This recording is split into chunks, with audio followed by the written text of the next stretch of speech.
한국인은 출입 금지입니다. 여기 이탈리아의 한 마트에 대문짝만한 글씨가 적힌 종이를 마트 입구에 붙이는 주인 부부가 있습니다. 이들은 여전히 분이 풀리지 않았는지 상기된 얼굴로 입구에 서 있는데요. 이들 부부에게 무슨 일이 있었던 걸까요? 오늘의 사연을 소개합니다. 잠깐만요. 1초 만에 누를 수 있는 좋아요를 눌러주시면 영상 제작에 큰 힘이 된답니다. 안녕하세요. 저는 이탈리아 베네치아에서 마트를 운영하시는 부모님과 함께 살고 있는 클라라라고 합니다. 사실 저는 부모님께서 가슴으로 낳은 딸입니다. 어떤 이유인지 엄마는 아이를 갖지 못하셨고 2살이었던 저를 입양하기로 하셨던 거죠. 제가 말귀를 알아듣기 시작할 때쯤 부모님은 저에게 숨김없이 가슴으로 낳은 자식이라는 말씀을 해주셨어요. 저는 분에 넘치는 사랑을 받으면서 자랐기에 그 어떤 서운함이나 어색함을 느끼지는 못했습니다. 저에게 최선을 다해주시는 부모님께 보답할 방법은 저에게 주어진 일을 잘 해나가는 것이라고 생각했고, 그래서 학생으로서 공부를 열심히 하였어요. 노력은 배신하지 않았고, 저는 학교에서 우등생으로 지낼 수가 있었습니다. 현재 경영학을 전공하고 있는 저는 더 열심히 공부해서 부모님께서 원하시는 경영학 박사가 되어 부모님을 기쁘게 해드리고 싶어요.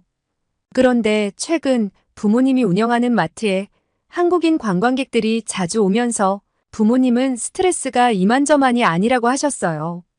베네치아에 위치한 우리 마트는 평소에도 관광객들의 발길이 끊이지 않는 곳이긴 하지만 요즘 들어 부쩍 늘어난 한국인 손님들이 진상짓을 하며 마트를 엉망으로 만들고 있었기 때문이에요. 부모님께서 진상 손님들이 한국인이라고 했을 때 저는 조금 의아했어요.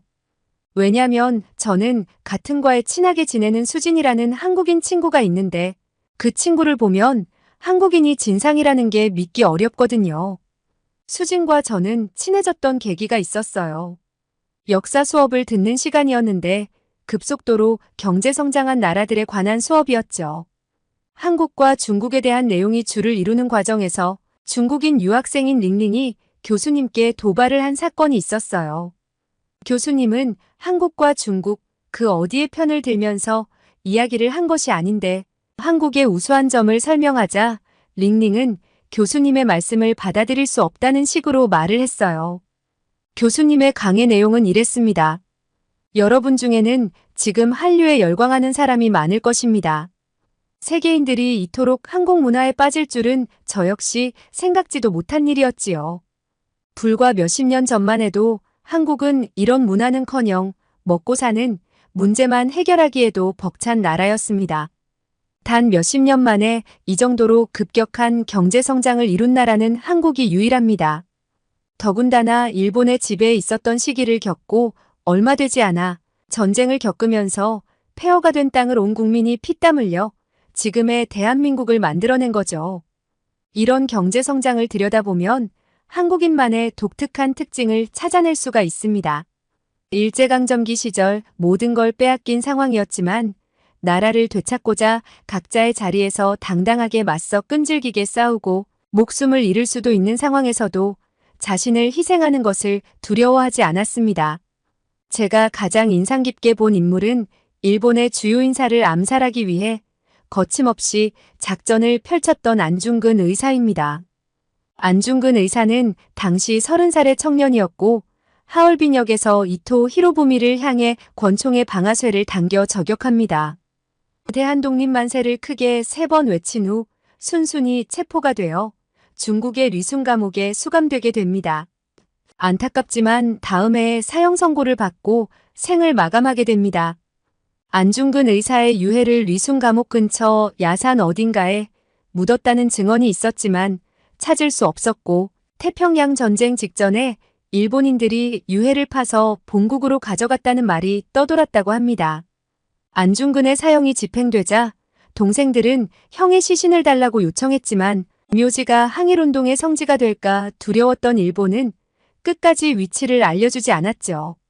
일본 정부는 역사가 왜곡되어 있다면 바로 잡아야 함에도 불구하고 여전히 함구하고 있습니다. 몇 년 후 일본의 지배에서 벗어나지만 독립의 기쁨도 잠시 한국 전쟁의 고통을 감당해 내야 했습니다. 전쟁은 모든 것을 폐허로 만들었고 가난한 아프리카의 국가들마저도 한국을 안쓰럽게 바라볼 정도였죠. 이런 나라가 빠른 성장이 가능했던 이유는 지속적인 산업 투자와 열렬한 교육열이라고 말할 수 있습니다.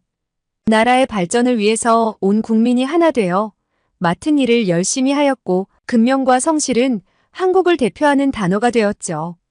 세계 학생들이 참여하는 학업 평가에서도 한국 학생들은 수학과 과학에 두드러지는 높은 성적을 내며 기존의 선진국을 가뿐히 따라잡고 오히려 더 우수한 성적을 내기도 했습니다. 동양의 작은 나라에서 이런 갑작스런 학업 우수 인재들이 쏟아져 나오자 당시 외신들이 충격을 받기도 했습니다. 이런 성과들은 한국이 앞으로 미래를 이끌어갈 나라라는 것을 보여주는 것과 같았죠. 이제는 선진국과 어깨를 나란히 함은 물론 한국의 문화가 전 세계로 수출이 되는 현상이 일어나고 있습니다. 한국의 문화는 이미 주류 문화로 자리를 잡았고 한국의 콘텐츠를 배우기 위해서 세계 각국에서 오기도 한다고 하죠. 힘든 시절 전 국민의 피나는 노력으로 결과물이 나타나기 시작했고 그 시기에는 국제 경기가 좋아서 수출 산업이 크게 성장할 수 있게 되었습니다. 풍부한 노동력을 기반으로 만든 상품의 질은 최고가 아니었지만 저가의 제품을 만들어내며 가격 경쟁력을 확보했고 수출의 흑자를 이루게 됩니다. 이것이 바로 경제개발 5개년 계획이었던 것이죠. 경제성장을 위해서는 교육을 받은 인재들이 필요했습니다. 이 당시에는 인구가 폭발적으로 증가했는데 정부의 교육에 대한 전폭적인 지지로 인해 양질의 교육을 받은 인력들이 산업에 투입되면서 고속 성장을 하게 되죠. 교육의 효과를 직접 눈으로 확인한 한국의 국민들은 교육의 중요성을 깊이 깨닫고 자녀의 교육을 위해서라면 희생도 무릅쓰는 상황이 연출되기도 합니다. 사실 한국뿐만이 아니라 동남아시아나 남미의 나라에서도 교육에 투자를 하였지만 한국만큼의 열정이 부족했던 탓인지 성공하지 못하고 경제성장을 이뤄내지 못했습니다. 한국의 경제성장과 문화의 발전은 이런 교육의 결과물이라고 할 수 있죠. 가장 주목할 점은 현재 전 세계를 뒤흔들고 있는 한국의 문화인데요. K-푸드, K-팝, K-드라마 등이 선풍적인 인기를 끌면서 한국의 문화를 모르면 미개인이라는 말을 들을 정도죠. 많은 나라의 대중문화 연구진들은 한국의 문화가 갑자기 떠오른 것이 일시적인 현상이라고 비웃으며 지적을 했었지만 날이 갈수록 그 인기는 치솟고 있습니다.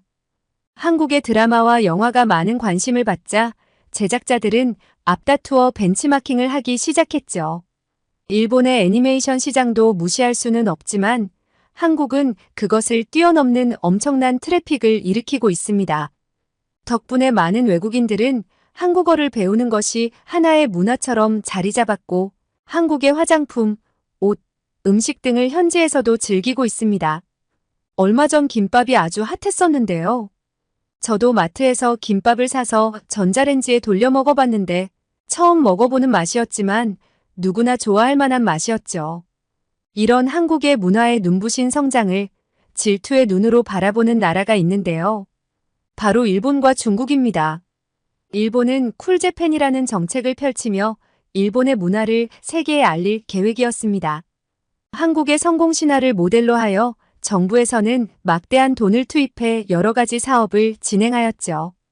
처음엔 가시적인 효과를 보이는 듯 했지만 자연스러운 흥행이 아닌 정부의 주도로 이루어지다 보니 큰 성공을 하기에는 역부족이었습니다.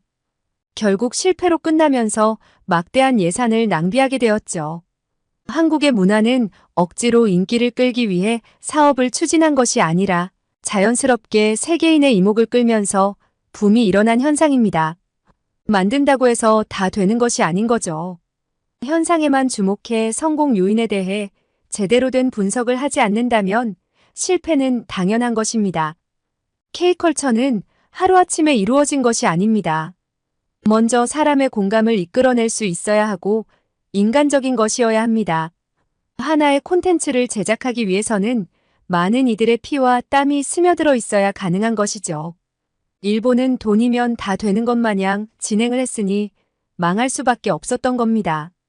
한국은 정부의 주도 없이도 민간업체의 활발한 콘텐츠 수출 산업으로 어마어마한 돈을 벌어들이고 있습니다. 따라서 이제는 엄청난 영향력을 가진 대한민국은 계속해서 성장하고 있으며 명실상부한 문화 콘텐츠의 세계 최고가 되었습니다. 위기와 가난을 슬기롭게 극복한 아무것도 없던 폐허의 땅을 눈부신 발전으로 성공을 거두며 세계인의 찬사를 받는 나라가 되었습니다. 이러한 한국의 발전을 지켜보던 중국 역시 한국은 중국의 일부였다는 망언을 하며 많은 이들에게 질타를 받기도 했습니다. 중국은 한국 문화 예속화를 시도하고 있는데 차이나머니를 무기 삼아 중국으로 진출하는 기업들을 압박하면서 한국 문화를 중국 문화라고 가르치거나 그러한 입장을 지지할 것을 요구하고 있습니다. SNS로 댓글 조작과 선동에 앞서고 애국심에 근거한 불매운동을 조장하기도 하였죠. 김치나 한복에 관한 반응도 한국에서 과민 반응을 하는 것이라며 대수롭지 않은 일처럼 치부하는 모습을 보이기도 합니다. 한복이나 김치는 중국인인 조선족의 문화이므로 한국만의 것은 아니라는 것이 그들의 주장이죠. 교수님의 말씀이 끝나기 무섭게 중국인 유학생 링링이 반문을 하기 시작했는데요. 저는 교수님의 말씀에 동의할 수 없습니다. 베이징 동계올림픽 개막식을 보신 분들은 아시겠지만 미얀마와 카자흐스탄 그리고 한복 등 전통 의상이 등장했을 때 한국에서만 유독 논란이 되었던 사건을요. 무조건 그렇게 예민하게 볼 필요가 있나요? 김치도 마찬가지입니다. 저 역시 집에서 중국의 김치인 파오차이를 즐겨 먹는데 한국의 김치와 차이점이 없습니다. 이에 한국인 유학생 수진이도 손을 들고 발언을 하였습니다. 네, 조선족이라는 중국의 소수민족이 존재하고 그들의 문화도 인정합니다. 하지만 한국만 민감하게 반응한다는 말에는 동의할 수 없습니다. 한국이 왜 그렇게 반발하는 것인지 중국은 알려고 노력조차 안 한다는 생각이 드는군요. 한국 문화의 기원을 문제 삼는 중국이 잘못됐다는 말을 하고 싶은 겁니다. 한국에서 김치는 단순한 음식이 아닙니다. 한국 문화의 상징입니다. 우리는 어릴 때부터 K컬처에 큰 자부심을 갖고 있었습니다. 세계 어디를 가도 한국의 가요와 영화, 음식을 쉽게 접할 수 있으니까요. 한국 문화는 한국만의 독창적인 것입니다. 그것을 별것 아닌 것처럼 치부하지 않았으면 좋겠습니다. 수진이의 발언이 끝나자 링링은 그저 말없이 씩씩대고 있더군요. 수업을 통해서 한국에 대한 전반적인 이해를 하는데 많은 도움이 되었어요. 그리고 수진이와 친해지는 계기가 되기도 했답니다. K-팝을 좋아하는 저는 한국 문화에 대한 궁금증을 수진이를 통해 많이 해소하면서 자연스럽게 가까워지게 되었죠. 수진이는 성적이 우수한 학생이기도 했지만 착한 인성을 가진 친구였습니다. 외향적이고 배려심도 깊어서 수진이로 인해 한국인에 대한 이미지가 좋아졌었죠. 한 번씩 한국에서 부모님이 보내주신 음식을 저에게 맛보여주기도 했는데 제가 제일 좋아하는 건 한국의 라면입니다. 여기서도 많은 종류의 한국 라면이 팔지만 수진이 부모님이 보내주신 라면은 여기에 팔지 않거든요. 그리고 소금과 참기름으로 양념된 사각 구운 김도 맛있게 먹었던 음식 중 하나입니다. 수진이는 음식을 나눠 먹는 것을 좋아했는데 제가 잘 먹는 라면이나 김을 집에 가서 먹으라며 몇 개씩 챙겨주기도 했답니다. 수진이만 봐도 이렇게 한국인은 좋은 사람인 것 같은데 왜 저희 부모님의 마트에 오는 한국인들은 그 모양인지 저는 그 사람들이 진짜 한국 사람들인지 확인을 해봐야겠다고 생각했어요. 수업이 없는 날 아침 부모님의 마트로 저도 출근을 하였습니다. 오늘 한국 관광객이 온다는 장담은 할 수 없었지만 부모님 말로는 거의 매일 온다고 하셨으니까 오기를 바라고만 있었죠. 점심시간이 지나자 동양인 관광객들 15명이 들어왔습니다. 외모는 깔끔했고 첫 인상은 한국인처럼 보였습니다. 하지만 어딘가 모르게 작고 왜소한 체격에 영어 발음도 뭔가 서툴렀습니다. 저는 손님인 것처럼 그들의 근처에서 물건을 고르는 척을 하였고 그들이 개인적으로 서로 대화를 나누는 것을 엿들을 수가 있었어요. 분명히 그들은 중국어로 대화를 하고 있었습니다. 뭐라고 작은 소리로 소근거리며 이야기를 하는데 제가 중국어를 모르니 알아들을 수는 없었죠. 저는 말을 걸기 위해 그들 어깨에 살짝 부딪히고 미안하다며 영어로 한국에서 왔냐고 물어봤어요. 그들은 정말 표정 하나 바뀌지 않고 그렇다고 하더군요. 그들의 위선적인 모습에 치가 떨렸죠. 저는 인사를 건네고 지나가는 척하며 그들의 행동에 예의주시했어요. 그들은 몰래 물건의 포장지를 뜯어 자신들의 주머니에 넣고 작은 물건들은 여러 개를 그런 식으로 훔치는 것이었어요. 벗겨낸 포장지를 보이지 않는 곳에 처박아 놓고 사지도 않을 물건을 만지면서 서로 장난을 치고 박스에 들어있는 물건도 꺼내서 이리저리 살펴보고 포장 박스를 훼손하는 등 왜 그동안 부모님이 그렇게 스트레스를 받으셨는지 이해가 갔습니다. 마트에 손님이 여러 명 있으면 지켜볼 수가 없고 2명씩 짝을 지어 CCTV의 사각지대에서 이런 행동을 하니 잡을 수도 없었던 겁니다. 제가 다시 그들에게 가서 한국어로 당신들 지금 도둑질하는 거야 라고 말을 했더니 역시나 알아듣지 못하고 눈만 동그랗게 뜬 채 멀뚱멀뚱 쳐다보더라고요. 저는 그들이 중국인임을 확신하고 알아들을 수 있게끔 영어로 말했습니다. 당신들은 왜 중국인이면서 한국인 행세를 하는 겁니까? 주머니에 넣은 훔친 물건들 다 꺼내놓고 당장 나가세요. 아니면 경찰을 부르겠어요. 그들은 끝까지 자신들이 한국인이라고 우겼고 화를 내면서 마트를 빠져나갔어요. 저는 부모님께 저런 사람들이 혹시라도 오면 한국인인지 확인을 해야 하니까 알고 있어야 할 한국어를 가르쳐 드리기로 했어요. 그리고 한국인은 저렇게 경우 없는 행동을 하지 않는다고도 말씀드렸죠. 그날 이후로도 중국인이 출입을 했었지만 마트 입구에 중국인 출입 금지, 한국인 사칭 금지를 붙여놓아서 그런지 현저히 줄었고 오더라도 가르쳐드린 한국어로 충분히 구분이 가능했고 더 이상의 피해는 없었습니다. 방학이 되어 저는 본격적으로 수진이에게 한국어를 배우기로 했습니다. K-팝으로 다져진 한국어만으로도 충분한 의사소통은 가능했지만 저는 제 감정과 느낌을 더 다양하고 정확하게 표현하고 싶었거든요. 한글은 그게 가능하다고 알고 있었고 표현할 수 있는 범위가 엄청 넓다고 수진이가 그러더라고요. 사실 한글을 처음 읽을 때 어렵지는 않았어요. 24자만 알면 글자를 다 읽을 수는 있으니까요. 24자로 만천여 개의 소리를 표현할 수 있다는 것은 정말 놀라운 것이었죠. 누가 언제 만들었는지 정확하게 알 수 있는 글자는 한글밖에 없다고 들었어요. 그것도 한 나라의 임금이 만든 글자라는 것은 저를 감동시키기에 충분했죠. 이 모든 걸 수진이가 가르쳐 준 것이랍니다. 수진이와 가깝게 지내면서 저도 반쯤 한국 사람은 된 것 같아요. 이번 방학에 수진이는 부모님을 뵈러 한국에 간다고 했어요. 수진이는 오빠가 한 명 있는데 최근 군대에서 제대해서 이번에 가면 오빠도 보고 올 거라고 했어요. 한국에서는 남자라면 군대에 필수적으로 가야 한다고 하더라고요. 어쨌든 오랜만에 부모님을 뵈러 가는 거니 잘 다녀오라고 인사를 했습니다. 그날 저녁에 엄마와 식사를 하다가 수진이가 한국에 간다는 이야기를 해드렸더니 엄마가 저보고 너도 한국에 수진이 따라서 갔다 오라는 거예요. 저는 농담하시는 줄 알았는데 제가 요즘에 한국어도 배우고 있고 K-팝은 매일 부르고 다니니 엄마가 보시기에도 한국에 보내주고 싶으셨대요. 저도 모르게 신나서 방방 뛰었어요. 한국에 갈 수 있다니 이게 꿈인지 볼을 꼬집어 보았다니깐요. 바로 수진이에게 전화를 걸어 같이 한국에 가자고 했더니 수진이도 너무 기뻐하더라고요.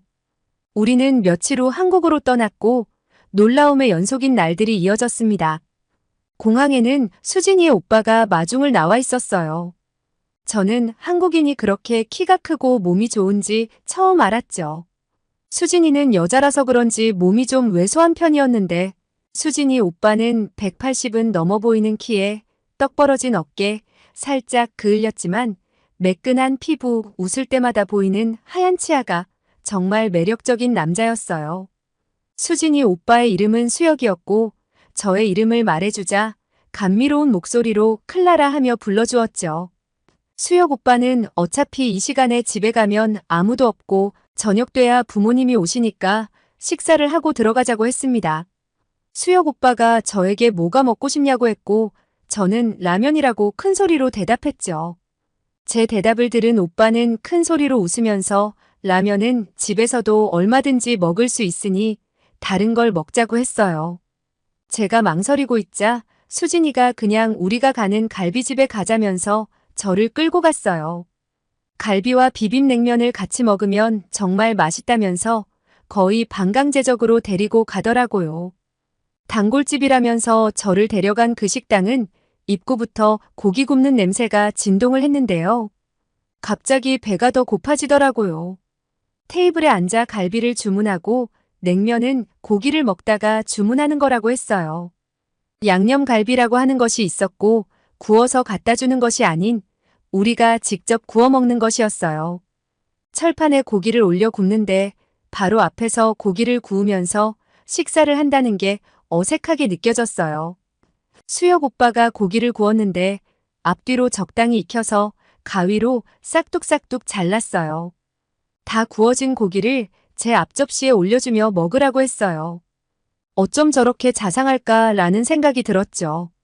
직화구이로 구워진 고기는 양념이 잘 배어 있었고 촉촉하고 부드러웠어요.